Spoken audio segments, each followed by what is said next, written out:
raised between the UAE and here today to talk a little bit about my latest adventure. And hopefully, inshallah, in April 2010, I'm undertaking an expedition to the North Pole. This expedition is not something that I've ever experienced before. It's the first time that I undertake an expedition of this sort. And in planning it, I realized that I would be the first Arab woman to do so. But I realized that I thought it would be a shame to miss the opportunity to share that with the public. So I want to talk a little bit today about my experience so far, my expectations about the expedition. And hopefully in one way or another contribute to the amazing culture and discussion and debate that's thriving in the UAE at the moment. My expedition is a cross-country ski expedition to the North Pole, which means I'll be skiing on flat ice, not on land and not on a mountain, over a distance of about 100 nautical miles, so it's almost 200 kilometers, which is something similar to the distance you would drive from Dubai to Abu Dhabi. The expedition will take about 10 days to 2 weeks on the ice, and a round trip from home in Dubai to back up and be about 3 weeks. I'm inshallah leaving April 13th. I should be done by the end of April.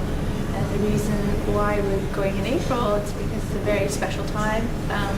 Twilight happens in the North Pole in March. So there's 6 months of darkness until March, and then there's 6 months of light, which starts in April. And we were hoping to go at the beginning of light when we get a little bit of warmth from the sunshine. And we still are at the least amount of risk of the ice breaking underneath us and falling into the Arctic Ocean. And there's a lot of really interesting key facts about doing an expedition of this sort during this time that I wanted to take an opportunity to let people know about. That makes the challenge even more exciting for me. We tend to get quite focused on the fact that I'll be skiing 8 hours a day and that I'll be tired, but there's so much more to this expedition than just physical challenge. So it takes a lot of navigation. I've also learned that in addition to the physical challenge, there are things that may get totally different to the type of preparation that I do every day. So every day that I train for my expedition, I get to go home and have a shower, and I get to eat a lot of good food, and I get to sleep in my own bed with my favorite duvet and my favorite book and a fresh breakfast.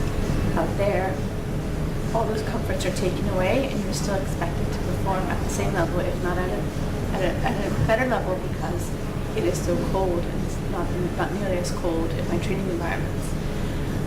And I think that for me will be one of the biggest challenges out there, to be able to do that without any of the comforts that help us recover on a daily basis. One thing I really wanted to talk about today was the fact that some people look at this and they think, there's something particularly unique about me that makes me better prepared or better equipped or more likely to succeed in this expedition. And I can't stress enough that I am just a normal girl from the UAE. There's nothing spectacular about me that makes me better prepared for this. While there is a lot of discipline and a lot of excitement and a lot of motivation. I'm not the strongest of girls. I wasn't the most athletic girl in school. I don't have 1,000 medals on my stand in my house. It's not like that. It's just a question of applying a lot of the skills that we gain in our career and our education to a different environment. I believed as a result of this type of experience that I had learned the importance of taking yourself out of your comfort zone in order to grow. And I believe I learned the discipline and the ability to follow through and pay attention to detail and motivate yourself and not require a manager to motivate you in order to do an exceptional job. I was at a school yesterday and one of the students asked me, who gave this to you? And I asked her, what do you mean, 3 times? And she sort of said, who gave you this idea? Who gave you the expedition? And I told her, it's nobody, exactly nobody. I finished my first day. I was really happy. I was excited to get to bed. I got in the tent and there's no space to stand up because it's not that high. And you have really heavy gear, heavy pants, and big heavy coats, and they're very bulky.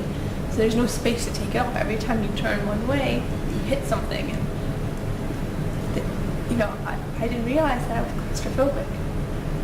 I thought, when I moved to London and I used to get on the tube every day to go to work, I suffered claustrophobia. I never knew I had it.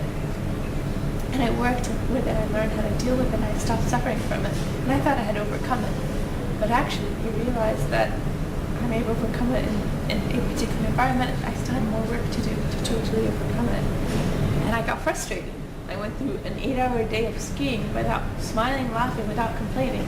But I got frustrated in the tent just to take my boots off. There are a lot of things that seem impossible unnecessarily. And we define those limits.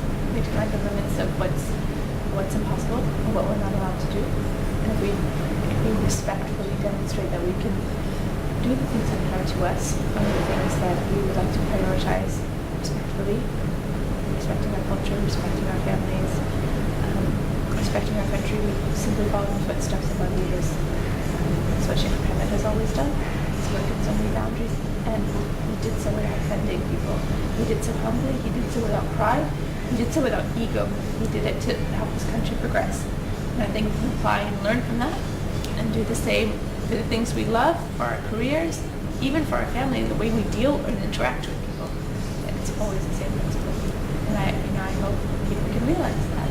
If you want to be a fashion designer and people think that's not an appropriate job for a lady to be in the public eye, okay, maybe there are some challenges. How can you work around them? Let's not succumb to those challenges, and I think let's stop talking about those challenges